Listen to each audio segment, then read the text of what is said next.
Oprah's comments come just 18 months after her bombshell TV interview with the Sussexes. He said the same thing. I don't believe, and he doesn't believe, that there are kids, because during which they made several damaging and upsetting allegations against the royals, including that one unnamed... You don't yank around and use alleged... Never heard of a baby bump. Oh. If someone wants to erase... Celebrating 25 years of being... These jokers started showing up. I was like, no, you were here first. You can have it. Many believe that the interview added to the already tense relationship between Harry and the rest of his family. Being so variable, and not to mention swinging from side to side. Oh, family member made racist comments about their unborn son Archie's skin. What if the image of Meghan Markle as a devoted mother was nothing more than a perfectly staged performance? Because behind the smiling photos and heartwarming interviews, disturbing allegations are surfacing allegations so serious, they're coming not just from critics or tabloids, but from flight attendants, palace insiders, and even Meghan's own family. Multiple eyewitnesses claim Meghan has barely interacted with her children behind the scenes. On one international flight, crew members were left horrified as Meghan allegedly ignored her baby son for hours, refusing to even hold or comfort him. And that's just the beginning. Royal observers, journalists, and even Lady Colin Campbell have pointed to bizarre inconsistencies in Meghan's pregnancies and birth records, raising chilling questions about whether she was ever actually pregnant at all. Even more shocking, her own father, Thomas Markle, and half-sister Samantha have gone public with claims that could shake the foundation of the royal bloodline, suggesting the children may have been born through a surrogate, or worse, that Meghan is hiding something far more deceptive. And when the palace had the chance to shut down the rumors, they stayed silent. So why would Meghan go to such lengths to portray herself as a hands-on mother, only to allegedly hand off the real responsibilities the moment the cameras stop rolling? Is this just another layer in her carefully crafted public image? Or are we witnessing a level of manipulation that no one, royal or not, could have seen coming? Whatever the truth is, it's finally starting to crack through. It started with one flight, one long-haul journey that left even the most seasoned airline crew stunned into silence. According to British journalist Dan Wootton, a senior British Airways flight attendant, someone with years of experience serving high-profile passengers, came forward with a story she couldn't keep to herself. The flight? A transatlantic trip to South Africa in 2019. The passenger? Meghan Markle. The claim? That Meghan didn't once hold, comfort, or even acknowledge her 4-month-old son Archie for the entire duration of the flight. The crew expected a tired new mother. What they got was something else entirely. Meghan allegedly kept her distance from Archie the entire time, expecting the flight staff and nannies to care for him while she remained completely detached. No eye contact, no physical touch, no response when he cried, and it didn't stop there. The flight attendant claimed Meghan's behavior flipped like a switch whenever Prince Harry was nearby. When he was present, she was warm, engaging, almost maternal. But as soon as he walked away, the mask allegedly dropped and she reverted to cold, demanding, and completely uninterested in the baby. That kind of split behavior didn't just shock the crew, it left them genuinely disturbed. Because this wasn't a tired mum having a rough day. This was something else, something they say looked more like a performance than parenting. And if this one flight revealed so much, what else had been carefully hidden behind the curtains of royal life? Long before Meghan ever set foot inside a palace, the warning signs were already there. While she was still filming Suits and flying frequently between Toronto and Los Angeles, Meghan had already built a quiet but damaging reputation among airline staff. According to multiple American Airlines employees who spoke to Dan Wootton, she was consistently ranked as one of the worst celebrity passengers they'd ever served. The complaints were strikingly similar: cold demeanor, unreasonable demands, a sense of entitlement that rubbed everyone the wrong way. She would reportedly insist on free upgrades to first class despite buying economy tickets. When denied, she allegedly became curt, dismissive, even hostile. Staff began to recognize her not as a star, but as a problem, and this wasn't a one-off. This was a pattern. Crew members recalled how Meghan seemed to view service workers as disposable tools there to serve her, not to be treated with basic human decency. It didn't matter if it was a short domestic flight or an international journey, her attitude remained the same: aloof, rude, demanding. This is important because it proves something crucial. Meghan's alleged mistreatment of staff wasn't born out of pressure from royal life. It didn't start when she married into the family. It was already part of her behavior long before the tiaras and titles, and when you combine that reputation with her cold, detached behavior toward her own child on a long-haul flight, it starts to paint a much darker picture, because if Meghan's children are just more accessories in her carefully controlled public image, what else has been staged? As whispers about Meghan's treatment of her children grew louder, a different kind of rumor was already spreading, one that struck at the very foundation of her motherhood image. It wasn't tabloids or trolls that started it. It was eyewitnesses, fans, and royal watchers, people who noticed something was off about Meghan's pregnancy and weren't afraid to say it. Lady Colin Campbell, a royal expert with deep palace connections, publicly echoed what thousands had already observed. Meghan's baby bump during her pregnancy with Archie seemed inconsistent. It changed size dramatically, swung from side to side when she walked, and even appeared to fold unnaturally in one viral clip. At times, the bump seemed to shift position. As if it were loosely attached, people began asking the obvious question: was she really pregnant? Or was something being hidden in plain sight? Lady Colin didn't just speculate, she acted. She reportedly contacted palace officials directly, expressing concerns about the growing number of public messages she was receiving. Messages from people who couldn't make sense of what they were seeing. She wasn't told to stop. She wasn't threatened into silence. That in itself was telling, and if Meghan had nothing to hide, why not shut the rumors down with a clear medical record or a candid explanation?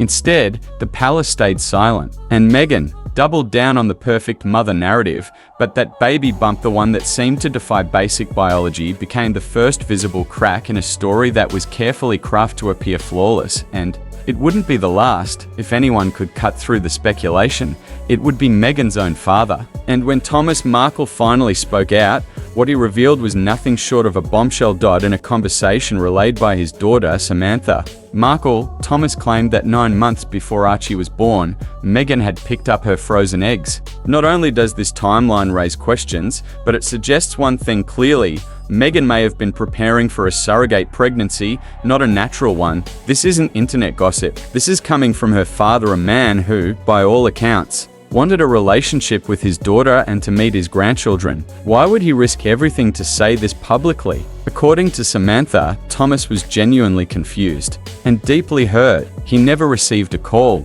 never got to see an ultrasound, never heard the exciting news that he was going to be a grandfather. Instead, like everyone else, he found out about Meghan's pregnancy through the media. That's not normal family behavior. That's deliberate exclusion, and here's what makes it worse: Thomas couldn't wrap his head around why Meghan would need a surrogate in the first place. He knew her health, he knew her past. To him, the secrecy was suspicious. If there was no medical reason, why go to such lengths to hide it? But the most damning part, he said plain and simple, he doesn't even believe there are real children. His own words: you don't yank around and use kids as props if they're really yours. Think about that. A father willing to risk permanent estrangement, saying he doesn't even believe his daughter gave birth, and he's not the only one with doubts. As speculation swirled around Meghan's pregnancies, one overlooked document quietly shattered the official narrative: Archie's birth certificate. According to royal insider Lady Colin Campbell, Prince Harry was the one who registered Archie's birth. At first, everything looked standard. Meghan was listed as Rachel Meghan, Her Royal Highness, the Duchess of Sussex, but just weeks later, something unprecedented happened. A second version of the certificate was quietly filed. Harry had made 2 changes. The first was minor, adding his princely title, but the second, completely erasing Meghan's full name. Her 4 names were removed entirely, leaving only her royal title. Why? According to Lady Colin, the only legal reason such a correction would be allowed is if false information was given in the original registration. In other words, the person listed as the mother may not have been the actual birth mother. Let that sink in. If Meghan had truly given birth, why remove her name at all? Why would Harry of all people push for such an amendment? This suggests something far more unsettling, that someone else may have given birth to Archie, possibly under Meghan's name. and the correction was made to quietly fix what the original certificate couldn't legally hide. But here's the kicker: once a child is entered into the royal family lineage, removing them is not simple. Even if suspicions arise about their legitimacy, and doing that record would create an international scandal. It would also expose the monarchy to lawsuits, media warfare, and damage beyond repair. So the palace did the only thing it could: stayed silent. But silence doesn't mean acceptance. It might just mean survival, and while the royal family tried to keep a lid on the truth, Meghan had already moved on, crafting a new PR stunt that would backfire spectacularly. Just when things couldn't get more bizarre, Meghan launched what seemed like a picture-perfect public relations stunt, one that quickly turned into a disaster. A story began circulating across major media outlets: Meghan Markle, flying on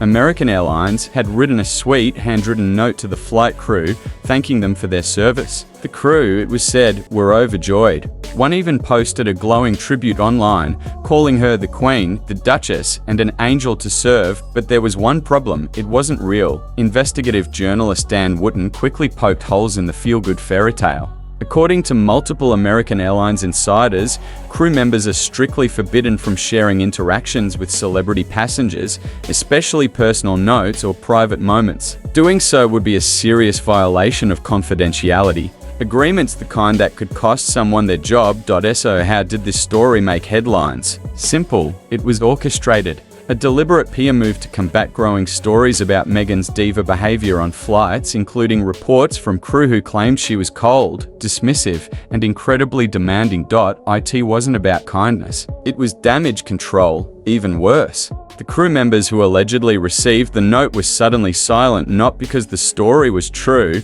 but because they couldn't legally speak out. Meghan had turned their confidentiality contracts into shields. Knowing they couldn't correct the narrative without risking their careers, she used the very people she had mistreated as props in a fake story to clean up her image. Think about the manipulation here: a calculated act of kindness designed not to thank the staff but to weaponize them, to paint herself as gracious and warm, when those who had actually served her remembered the exact opposite. But Meghan's PR tactics don't end with airline crews, because behind closed doors, she's allegedly pulling the same tricks with the most vulnerable players in her story, her own children. Behind the curated Instagram posts and royal photo ops, a chilling accusation has emerged: Meghan Markle is using her children as props in a long-running PR campaign. It's a bold claim, but the pattern is hard to ignore. Every public moment involving Archie and Lilibet is suspiciously perfect. Whether it's a polished Christmas card, a carefully staged birthday picnic, or a royal walk through the garden, the children are presented not as part of a real family, but as symbols, narrative tools for Meghan's brand, and according to former staffers and even flight attendants, the difference between public appearances and private reality is shocking. One senior airline employee recounted how Meghan barely interacted with Archie during a long-haul flight. No feeding, no soothing, no connection. The crew, not Meghan, tended to the crying child. It wasn't just detachment, it was complete disinterest. Sources close to the palace have made similar claims that Meghan appears to borrow the kids just long enough to take a few pictures, then hands them off to nannies behind the scenes. No messy motherhood, no tantrums, no real parenting moments, just the perfect shot, then vanish. But perhaps the most disturbing aspect is how Meghan allegedly uses her children as emotional shields whenever criticism intensifies, from media scandals to family fallout. Meghan pivots to motherhood. Suddenly, she's the devoted, protective mum fighting for her children's privacy. And yet, she's the one placing them in the spotlight when it suits her. Critics say this isn't parenting, it's branding. A strategy designed to gain sympathy, deflect questions, and maintain control of the narrative. Because when people start asking tough questions about the kid's birth, the inconsistencies, the secrecy, Meghan plays the mum card, making it nearly impossible to separate genuine concern from manipulation. But one thing is clear: the truth behind Meghan's motherhood narrative is no longer a private family matter, it's a public reckoning that's getting harder to ignore. While the world watches Meghan's carefully crafted image crumble piece by piece, the palace remains silent, and that silence is deafening. You'd expect royal officials to quickly address such explosive claims, especially those questioning the legitimacy of children in the line of succession. Yet, no official statements, no denials, no clarifications have come forward. Why? Because the truth is tangled in a web too complex and too risky to unravel publicly, according to experts, removing or even questioning the status of Archie and Lilibet from the royal family tree isn't a simple matter of issuing a statement. It would open the monarchy to legal battles, media frenzy, and possibly irreparable damage to an institution that depends on tradition and public trust. Instead, the palace appears to have chosen a calculated path, maintain the status quo, and stay quiet, but silence can be dangerous. It leaves room for rumors to spread, doubts to grow, and public trust to erode. It forces royal watchers and critics to fill the gaps with speculation, often more damaging than any official confirmation could be. The palace's refusal to engage suggests they're caught between a rock and a hard place. Acknowledging the doubts could shatter the monarchy's image. Denying them outright might fuel conspiracy theories. In this high-stakes game, silence becomes both shield and sword, protecting the monarchy's fragile facade while fueling the fires of controversy. Behind the scenes, and while the palace remains mute, more voices are rising, from airline staff to family insiders, from investigative journalists to royal commentators. The wall of silence is cracking, and the truth is edging closer to the surface. What happens next could change the future of the British monarchy forever. The heart of this story isn't just celebrity gossip or royal scandal. It's about the integrity of an institution that millions respect and hold dear. If the allegations surrounding Meghan Markle and her children are true, if deception and manipulation have been woven into the very fabric of the royal family, then the consequences are enormous. The monarchy is built on tradition, trust, and transparency.